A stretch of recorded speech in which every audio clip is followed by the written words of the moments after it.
성도 여러분 안녕하세요. 오늘도 말씀으로 승리하는 귀한 하루 되길 주님의 이름으로 축원드립니다. 우리 드디어 오늘 이제 로마서의 마지막 장인 16장을 여행하고요. 이제 로마서도 다음 주면 거의 이제 완벽하게 끝날 것 같습니다. 우리 그런 마음으로 이 유종의 미를 거두는 마음으로 함께 로마서를 끝까지 잘 여행했으면 좋겠습니다. 우리 어제 내용을 잠깐 기억해 볼게요. 어제는 우리가 15장의 후반부를 함께 나눴습니다.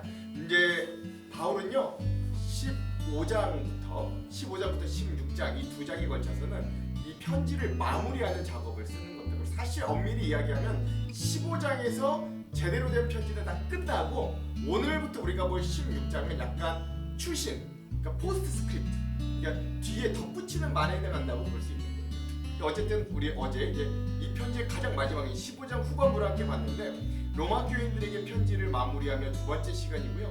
거기 이제 내가 다시 로마를 방문할 계획과 또 그 가운데서도 이제 땅 끝에 있는 서바나 스페인에까지 내가 선교할 계획이다 라고 하는 이 로마 방문 계획과 선교 계획, 그리고 그 일들을 위해 중보 기도를 부탁하면서 이 마지막 축원하는 이 바울의 모습들을 볼 수 있습니다. 세 가지 은혜를 나눴는데요. 첫 번째, 자, 이 바울이 이 로마에 방문하는 게 방문이 끝이 아니라 사실은 그걸 중간 기지로 삼고 그다시 땅 끝이라고 여겼던 스페인까지 이제 전도 여행, 선교 여행을 하려고 하거든요. 그런 이 바울의 모습을 보면서 오늘 우리도 주님이 우리 땅 끝까지 가라고 했잖아요. 그러니까 오늘 나의 땅 끝은 누구인가?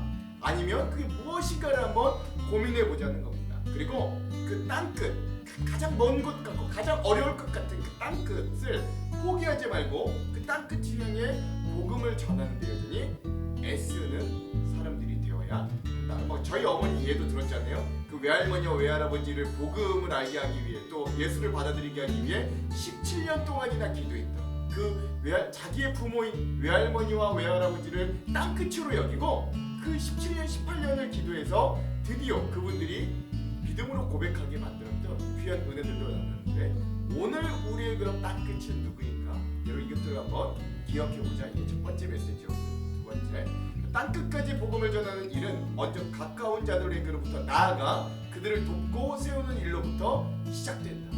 그렇죠? 로마도 방문해야 되고 땅 끝도 가야 되지만 바울은 그러나 자기의 모교회, 자기의 동족교회인 예루살렘 교회가 어려움을 당하고 있는데 두고 가만히 놔둘 수 없어서 이 마게도냐, 이 헬라 지역 또 이 소아시아 지역에 있는 이 교회들의 복음을 구정금을 가지고 전달하는 일을 결코 포기하거나 생략하지 않았다. 돕고 후원하는 일을 여전히 감당했다.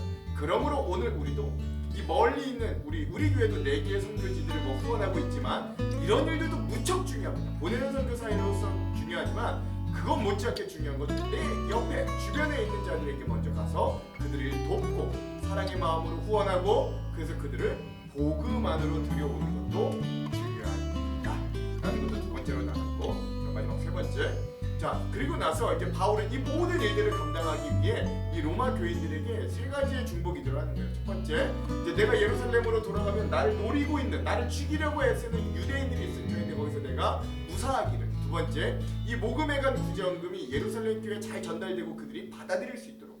셋째, 이 두 가지를 다 잘 끝내고 내가 이 로마 교회가 여러분들과 만나 편히 쉴 수 있도록 이 세 가지를 부탁을 하는데, 즉 이 바울은 이 모든 어려운 선교의 여정 중에서도 다른 이들의 중보 기도가 없다면, 그 기도의 힘이 없다면 이 일들을 할 수 없다는 걸 너무 잘 알았다는 거죠. 즉 우리 교회 공동체는, 복음 전파자는 서로가 서로를 위해 중보 기도로 세워주고 기도로 함께하여서 이 험난한 인생길에서도 위로와 힘을 얻는 공동체가 되어야 한다. 우리 이것들도 함께 어제 나눴습니다. 자, 이런 세 가지 은혜들을 우리가 함께 나눴어요. 기억나실 겁니다. 자, 그러면 오늘은 드디어 로마서의 마지막 장인 16장을 함께 좀 보려고 합니다. 오늘은 로마서 16-1의 시간, 믿음으로 구원받은 성도의 실천의 삶 10번째 시간이고요. 분량은 16장의 전반부인 1절에서 16절까지 오늘 함께 보겠습니다. 제목을 짓자면 서로 사랑으로 무난하라 라는 제목을 지어보았습니다. 자, 그럼 오늘 이 부분을 들어가기 전에 두 가지 맥을 짚고 이 맥에 따른 내용과 주안점을 들어가 볼게요. 첫 번째, 오늘 이 말씀을 보면 바울이 편지를 마무리하면서 로마 교회 성도들의 이름을 하나하나 호명하며 문안 인사하는 것을 볼 수 있거든요. 이게 어떤 의미인가를 한번 깊이 묵상하며 살펴봅시다. 상식적으로 생각해보면 사실은 이 로마 교회의 바울이 진짜 만나보고 알 수 있는 사람은 얼마 없어요. 그 대부분은 20몇 명의 사람들은 사실 얼굴도 한번 못 본 사람들인데 얼마나 그들에 대해 이야기를 많이 들었던지 그들 이름을 호명하며 그들에게 문안하는 모습들을 보여줍니다. 이게 어떤 의미인가? 두 번째, 이 말씀에 호명된 로마 교회 성도들을 통해 오늘 우리 교회가 본받고 도전받아야 할 이 로마 교회 모습들은 무엇인가도 살펴보면서 오늘 말씀을 한번 읽었으면 좋겠습니다. 자, 이런 두 가지 맥을 짚으면서 내용과 주안점을 한번 좀 살펴볼게요. 자, 먼저 내용을 봅시다. 자, 오늘 이 16장 전반부는 로마 교인들에게 편지를 마무리하는 세 번째 시간이고 문안 인사의 내용입니다. 자, 먼저 바울은 자기의 편지를 로마 교회에 전달할 여집사 베베 집사님을 추천하는 거예요. 우리 자매 베베를 여러분에게 추천합니다. 베베는 갱그리아 교회의 여집사입니다. 베베를 주님 안에서 성도로서 영접해 주시기를 부탁합니다. 그리고 베베는 나를 비롯하여 여러 사람에게 큰 도움을 준 사람이므로 그 자매가 필요로 하는 것은 무엇이든지 도와주시기 바랍니다. 라고 이야기했죠. 자, 그리고 나서 이제 그 마지막 이 로마 교회를 나중에 방문할 텐데 거기에 있는 성도들에게 이렇게 문안 인사하는 거예요. 그리스도 예수 안에서 나의 동역자인 브리스가와 아굴라에게 안부를 전해주십시오. 이 두 사람은 생명의 위협을 무릅쓰고 내 목숨을 구해준 사람들입니다. 나뿐만 아니라 모든 이방인 교회가 그들에게 감사하고 있습니다. 그리고 브리스가와 아굴라의 집에서 모이는 교회에도 안부를 전해주십시오. 나의 사랑하는 에베네도에게 안부를 전해주십시오. 그는 아시아 지방에서 처음으로 그리스도를 믿은 사람입니다. 여러분을 위해 수고 많이 한 마리아에게도 안부를 전해주십시오. 나의 친척이며 한때 나와 같이 감옥에 갇혔던 안드로니고와 유니아에게 안부를 전해주십시오. 이 두 사람은 사도들 사이에서도 정평이 나 있고 나보다 먼저 그리스도를 믿은 사람들입니다. 주님 안에서 내가 사랑하는 암블리아에게 안부를 전해주십시오. 그리스도 안에서 우리의 동역자 우르바노와 나의 사랑하는 스다고에게 안부를 전해주십시오. 그리스도 안에서 인정을 받은 아벨레에게 안부를 전해주십시오. 아리스토블로의 가족에게 안부를 전해주십시오. 나의 친척 헤로디온에게 안부를 전해주십시오. 주님 안에 있는 나기수의 가족에게 안부를 전해주십시오. 주님 안에서 수고를 많이 한 여성인 두르베나와 두르보사에게 안부를 전해주십시오. 주님을 위해 수고를 많이 한 사랑하는 버시에게 안부를 전해주십시오. 주님 안에서 선택받은 루포와 그의 어머니에게 안부를 전해주십시오. 루포의 어머니는 내 어머니이기도 합니다. 아순그리도와 블레곤과 허메와 바드로바와 허마와 그들과 함께 있는 성도들에게 안부를 전해주십시오. 빌롤로고와 율리아와 네레오와 그의 여동생과 올룸바와 이 사람들과 함께 있는 모든 성도들에게 안부를 전해주십시오. 거룩한 입맞춤으로 서로 인사를 나누십시오. 그리스도의 모든 교회가 여러분에게 수많은 이름들이 나옵니다. 이 어떤 의미들인가? 우리가 이제 이 내용들을 가지고 더 깊게 주안점에서 한번 살펴볼게요. 자, 여러분 오늘 이 로마서 16장 전반부 핵심 구절 한번 살펴볼게요. 16절입니다. 내가 거룩하게 입맞춤으로 서로 문안하라. 너희가 거룩하게 입맞춤으로 서로 문안하라. 그리스도의 모든 교회가 다 너희에게 문안하느니라. 그렇죠. 그래서 오늘 제가 지었던 제목처럼 서로 문안해라. 서로 거룩한 입맞춤으로 서로 사랑하고 문안하라 라고 하는 이 바울의 말을 오늘 말씀의 핵심 구절로 삼아보았습니다. 자, 그러면 오늘 이 부분에 대한 주안점 세 가지를 함께 나누고 오늘 말씀을 한번 읽어볼게요. 첫 번째, 자, 로마서는 모두 1장부터 16장까지 16장으로 구성되어 있습니다. 그러나 사실 로마서는 15장으로 공식적으로는 끝났다고 할 수 있어요. 15장 마지막 절인 33절에 보면 평강의 하나님께서 너희 모든 무리와 함께 계실지어다 아멘 이렇게 완전 마감하기 때문에 그래요.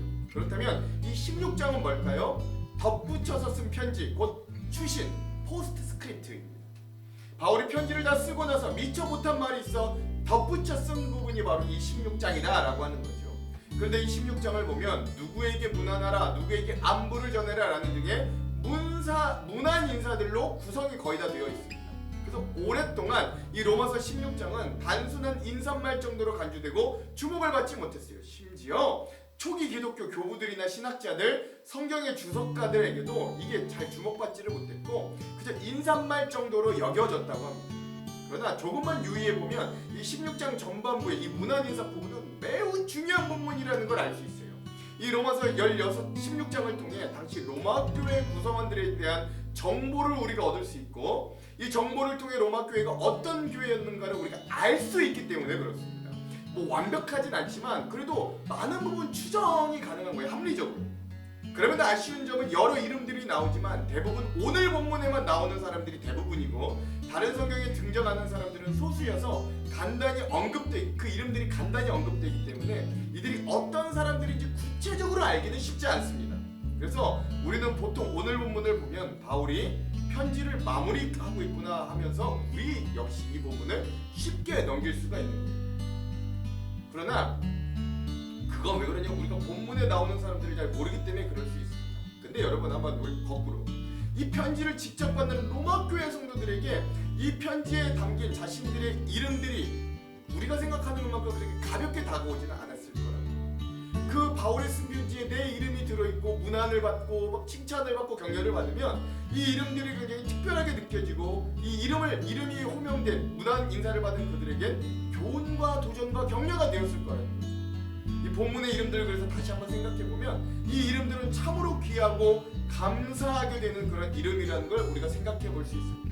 우리가 잘 모르기 때문에 우리는 그냥 읽고 지나가는 이름들이 되지만, 여기 기록된 한 사람 한 사람은 주님 안에 정말 귀한 성도들이에요. 왜냐하면 그들이 주님을 위해 수고하고 복음을 위해 바울을 도우며 헌신했던 성도들이 바로 이들이었기 때문에 그렇습니다. 복음이 전파됐는데 같이 동참했던 자들이에요.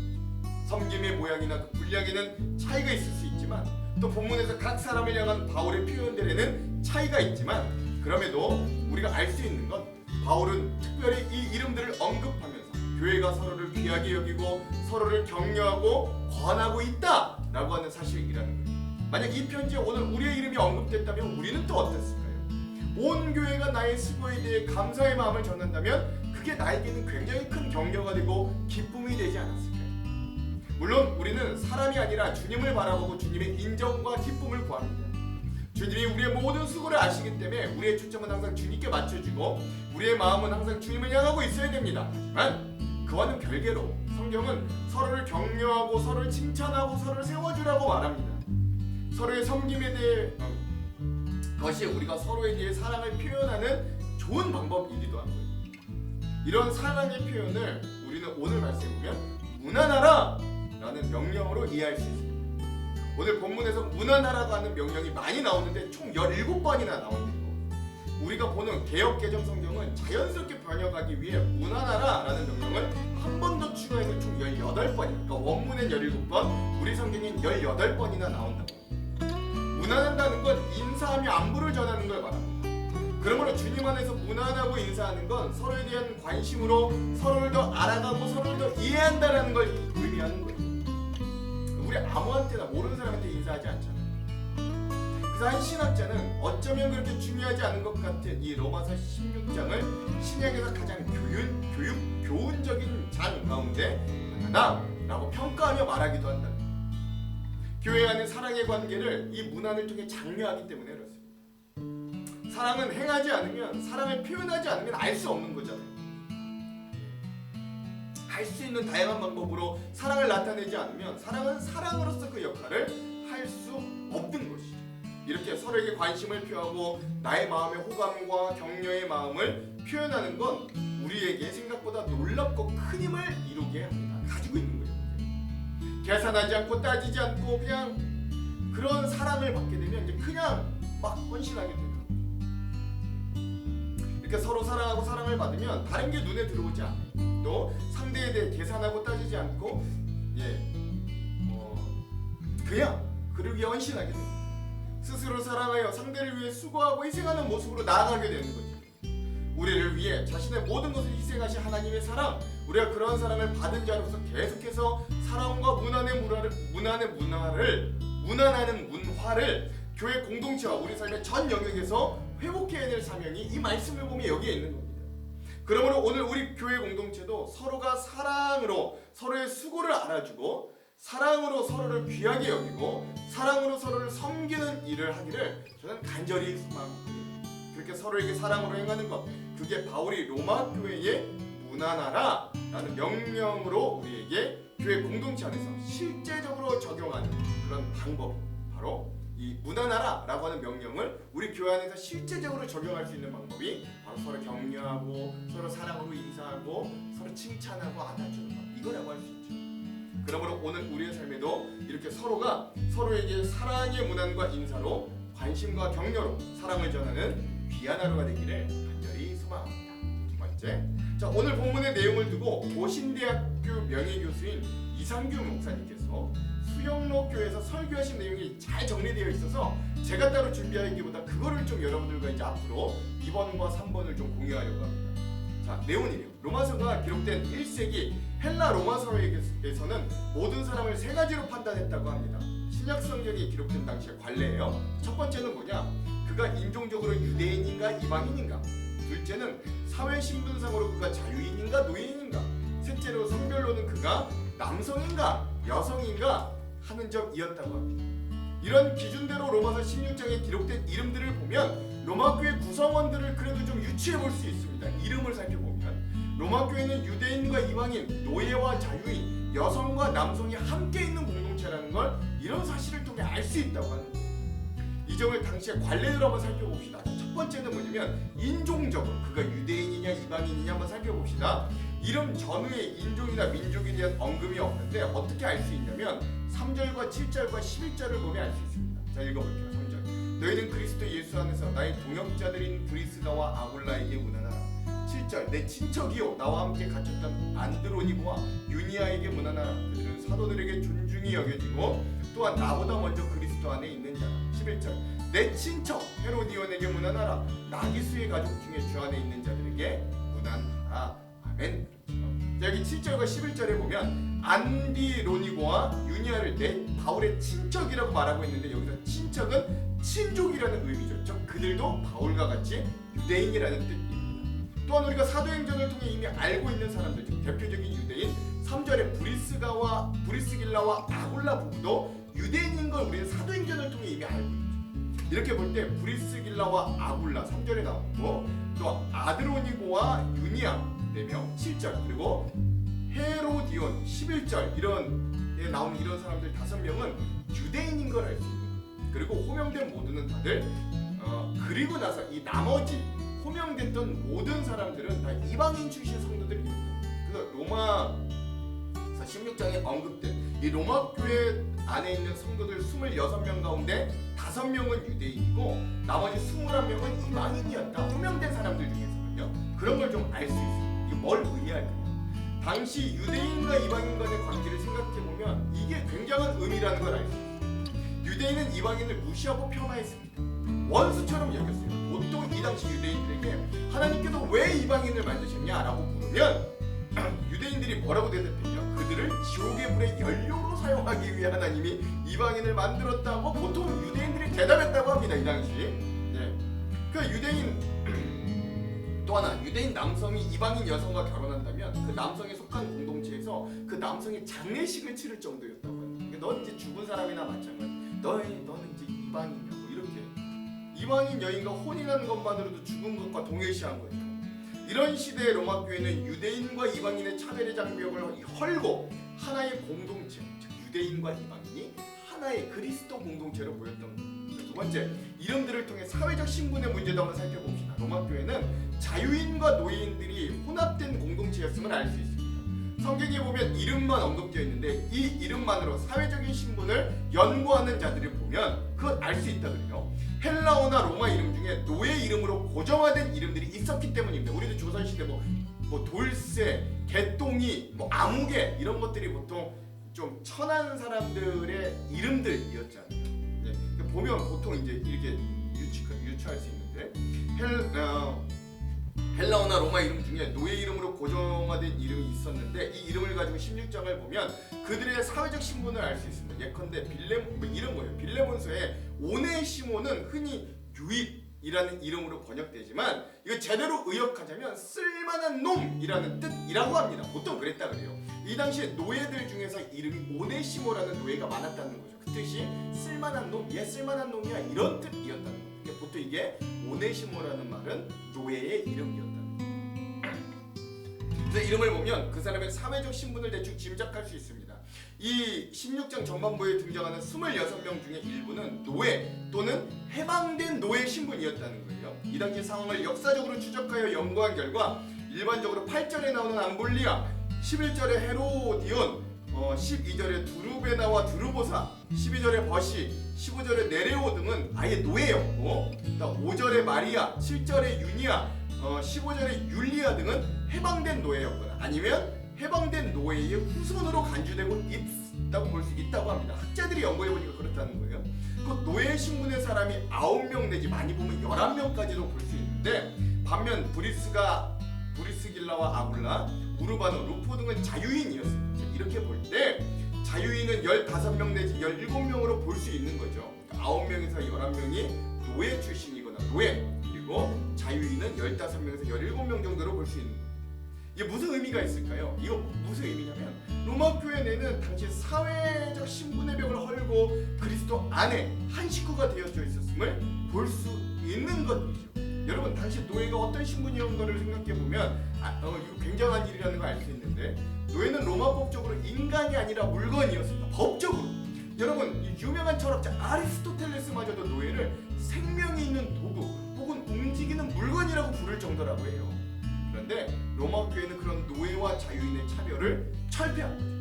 여러분, 우리나라식으로 말하면 양반과 쌍놈 사이의 차별력이 무너진 거다라고 할 수 있고, 우리나라 초기 조선의 교회도 그런 일들이 심심찮게 일어났잖아요. 그래서 그 집의 머슴이었던 자가 목사가 되고, 오히려 그 집의 주인이었던 자가 장로가 되어서 목사를 섬기고, 뭐 이런 일들이 일어났던 것이죠.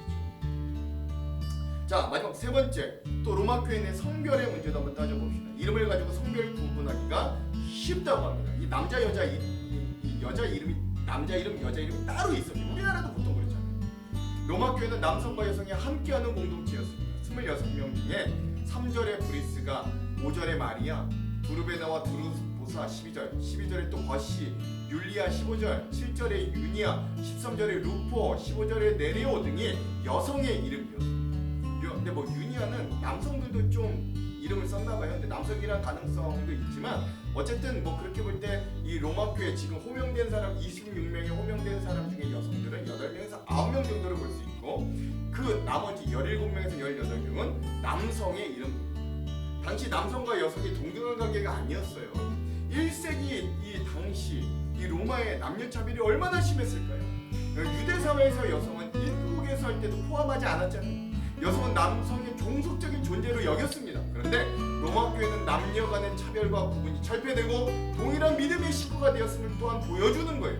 이렇게 로마 교회는 복음 안에서 인종과 신분과 성별을 뛰어넘어 하나 되는 놀라운 교회, 다양성 가운데 일치와 통합을 이루는 교회였음을 이 이름들을 통해 우리가 알 수 있다. 이거 굉장히 중요한 사실입니다. 연구를 해보니까 이름들을 연구해보니까 마지막 세 번째.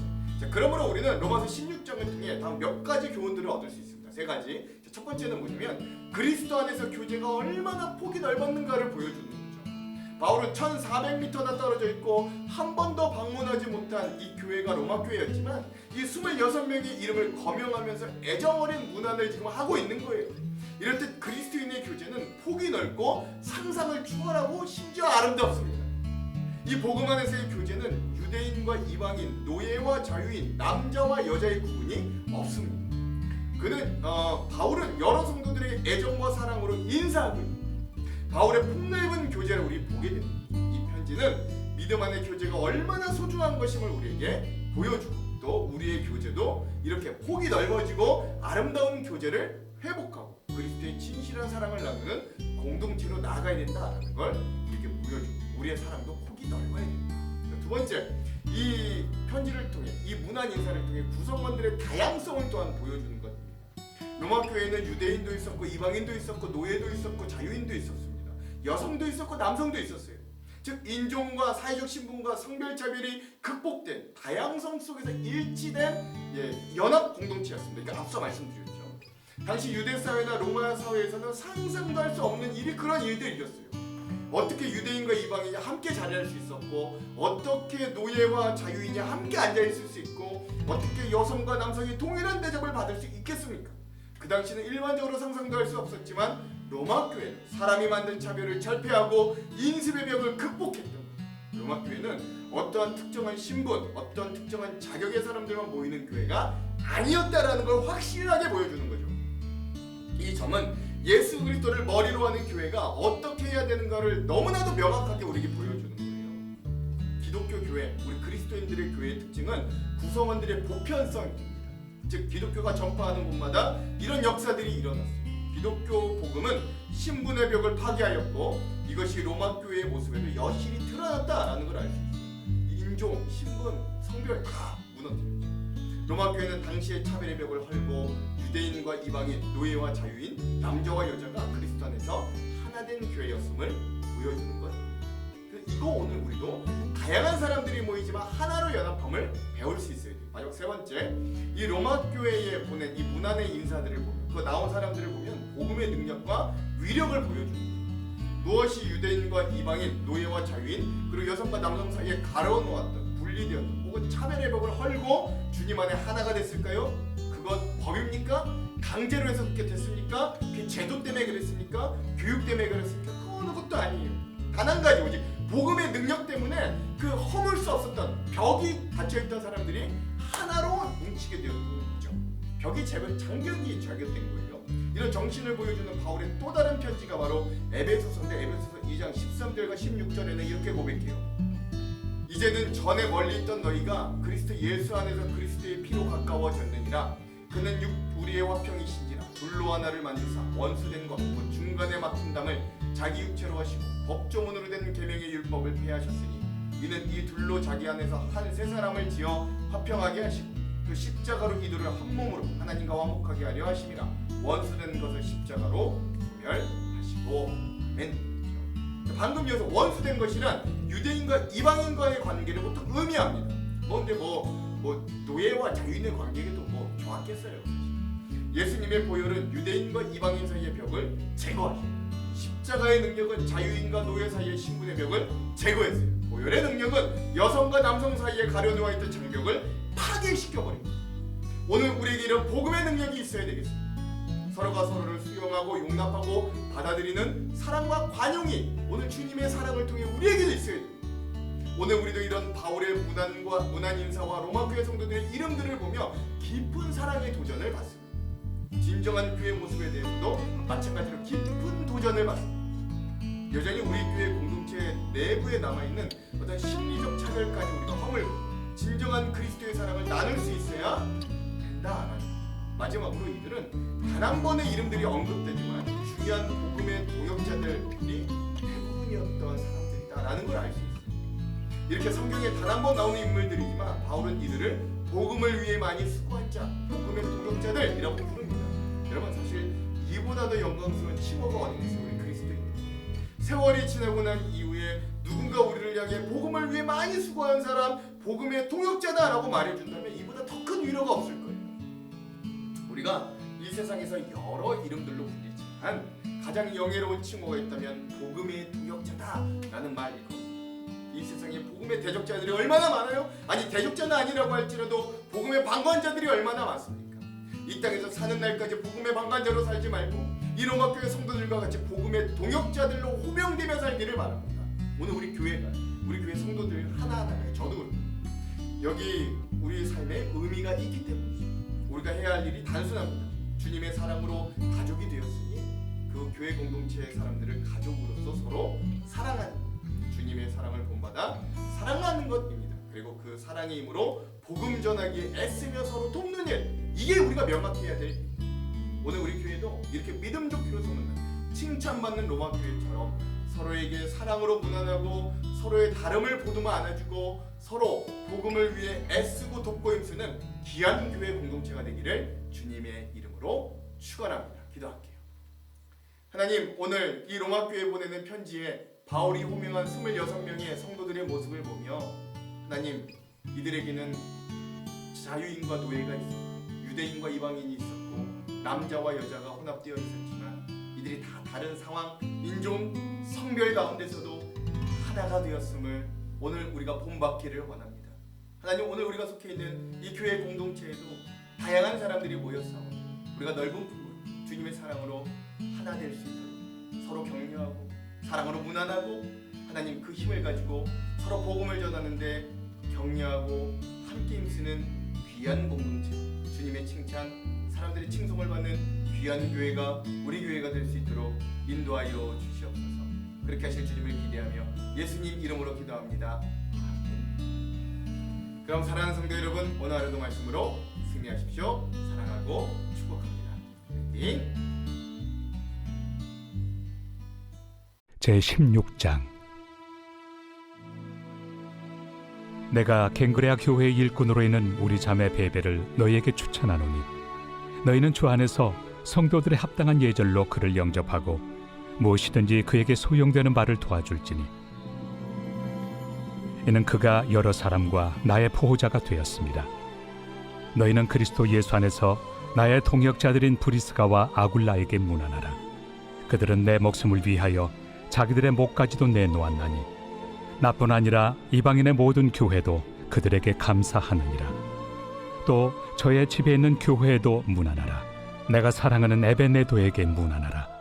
그는 아시아에서 그리스도께 처음 맺은 열매니라. 너희를 위하여 많이 수고한 마리아에게 문안하라. 내 친척이요 나와 함께 갇혔던 안드로니고와 유니아에게 문안하라. 그들은 사도들에게 존중이 여겨지고 또한 나보다 먼저 그리스도 안에 있는 자라. 또 주 안에서 내 사랑하는 암블리아에게 문안하라. 그리스도 안에서 우리의 동역자인 우르바노와 나의 사랑하는 스다구에게 문안하라. 그리스도 안에서 인정함을 받은 아벨레에게 문안하라. 아리스토볼로의 권속에게 문안하라.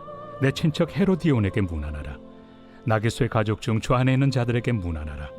주 안에서 수고한 두루베나와 두루보사에게 문안하라. 주 안에서 많이 수고하고 사랑하는 버시에게 문안하라. 주 안에서 택하심을 입은 루포와 그의 어머니에게 문안하라. 그의 어머니는 곧 내 어머니니라. 아순그리도와 블레곤과 허메와 바드로바와 허마와 및 그들과 함께 있는 형제들에게 문안하라. 빌롤로고와 율리아와 또 네레오와 그의 자매와 올름바와 그들과 함께 있는 모든 성도에게 문안하라.